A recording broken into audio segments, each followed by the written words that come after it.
med sjanse, spør alle hva jeg gjør da. Jeg hitter klubben som om hverdag var en lørdag.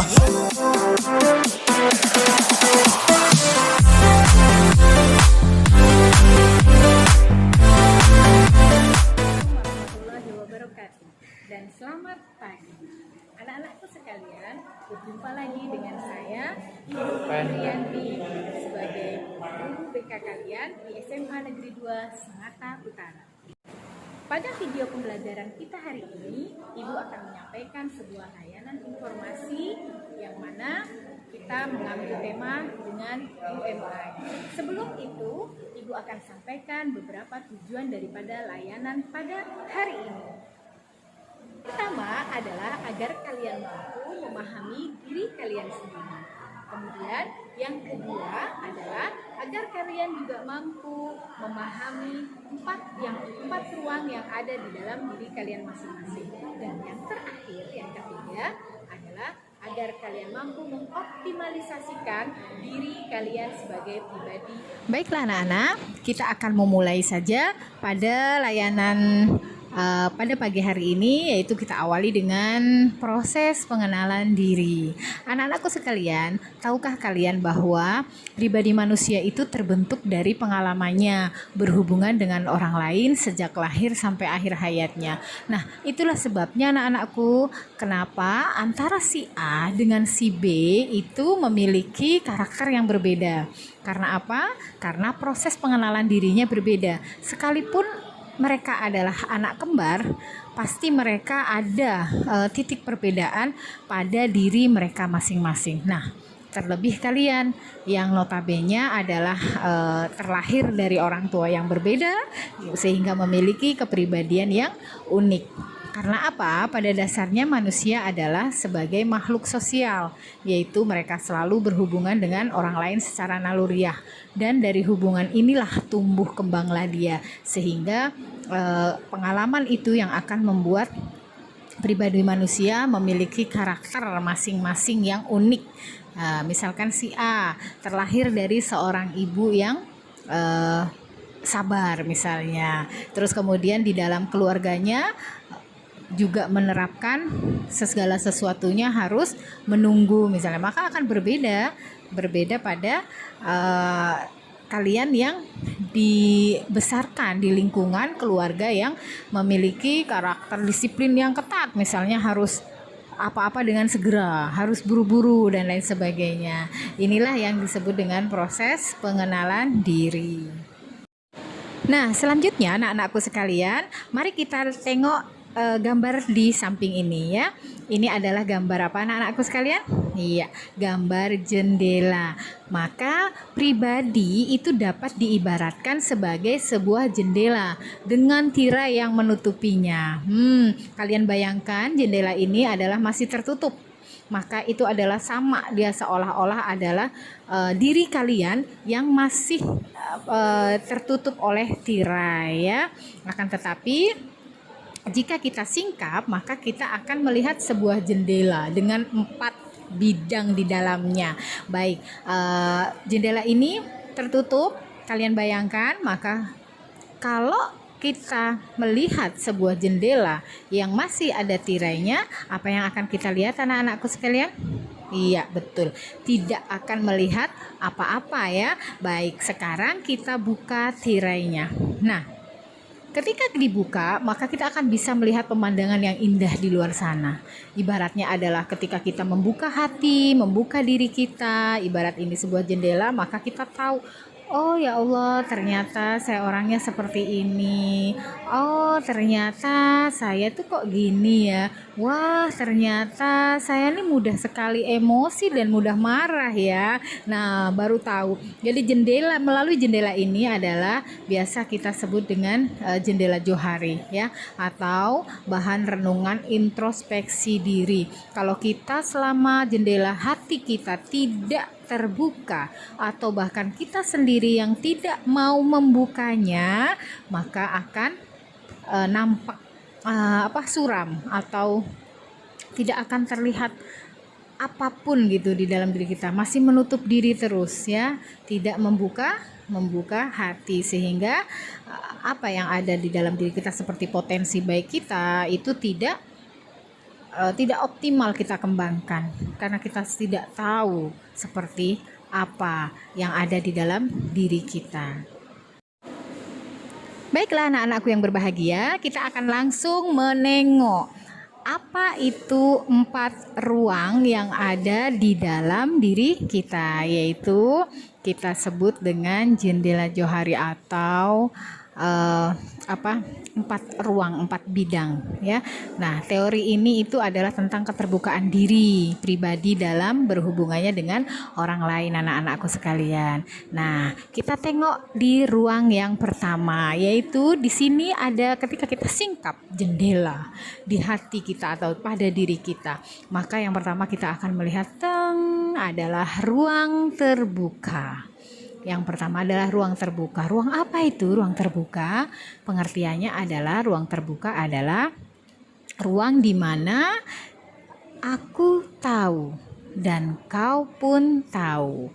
Nah, ruang terbuka ini adalah karakter atau pribadi kita yang mana kita paham gitu, kita tahu dan kita sadar, dan juga orang lain juga tahu dan juga orang lain pun sadar ya. Nah, ini berkaitan dengan hal-hal dalam diri kita ya, yang secara terbuka diketahui oleh orang dan juga diketahui oleh diri kita sendiri. Misalnya tentang kemampuan kita sebagai penyanyi misalnya ya. Nah, kemampuan kita sebagai penyanyi itu diketahui oleh orang-orang dan kita sendiri pun sadar bahwa oh iya memang saya pandai bernyanyi. Artinya kita telah membuka tirai ruang terbuka di mana aku tahu dan kamu tahu. Kalau kita tahu bahwa kita ini sebenarnya bisa nyanyi gitu, tetapi tidak pernah mau membuka open heart, artinya tidak mau membuka jendela kita gitu dan tidak mau maju, maka orang lain tidak akan pernah tahu bahwa kita bisa menyanyi. Maka ini daerahnya bukan di daerah ruang terbuka ya.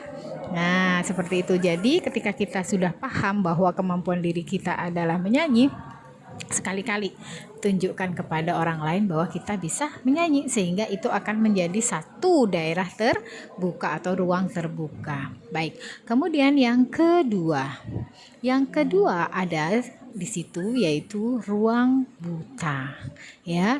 Ruang buta ini artinya adalah aku tak tahu dan kamu tahu. Nah, anak-anakku sekalian, sering dari kita itu terkadang tidak menyadarinya ya, bahwa ternyata kita memiliki hal yang kurang disukai orang gitu, tetapi kita tidak menyadarinya gitu, dan orang lain malah justru lebih paham tentang diri kita ya.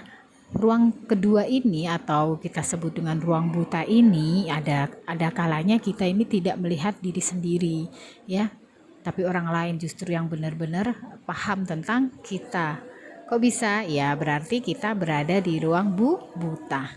Oke, bila tirai ruang buta ini tidak kita singkap, berarti kita menutup diri terhadap masukan dari orang lain, dan kita akan tetap dalam keadaan buta dan tidak mengenali hal-hal yang kita tidak tahu ya. Nah, anakku sekalian, maka ketika kalian sudah membuka tirai itu dan kalian menemukan bahwa ada ruang buta pada diri kalian masing-masing, hendaklah itu segera menyadarinya. Contohnya misalnya kalian dapat kritik dari teman kalian,